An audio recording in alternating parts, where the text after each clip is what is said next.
In some instances, for example, let's take into account mga construction workers, pag bumagyo po or may calamity po nangyayari at di sila makapasok, meron usually at napilitan silang pumasok, usually meron tinatawag silang hazard pay. In this case, pwede po pag-aralan ba na if they work in temperatures na umaabot na 40 degrees, 39, may additional na pwedeng idagdag sa kanilang sweldo in form of hazard pay or additional allowances? Opo, no? Pwede po yung ibigay ng management. Ang tinatawag po natin dyan is management prerogative. No?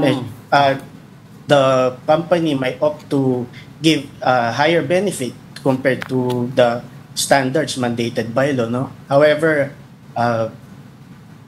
ano po yan? Discretion nila no? Initiative po yan ng employer, no, to implement a scheme to incentivize their workers to work despite extreme heat po in this case. Na pwede po gawin ito ng kumpanya, yung management prerogative po na tinatawag natin, no? Wala naman pong ipinagbabawal sa ating batas na magbigay ng mas mataas na benepisyo po kaysa sa nakatakda po under our labor laws. Yes, of course, Attorney, I was also asking, kung pwedeng incentive, sabi mo, prerogative ng management. If pumasok nga siya at because of the heat, let's say, nagkaroon ng heat stroke or may masamang nangyari, no? Kanino pong liability ito? Pag ganyan na pa po, dapat po meron pong mga, kasi hindi rin po natin may iwasan yung mga ganyang pangyayari. Pero dapat po may ini-implement po ang ating mga companies na mga control measures, no? Pag, for example, meron ng mga companies natin, like dyan sa mga construction, meron po ang mga safety officers.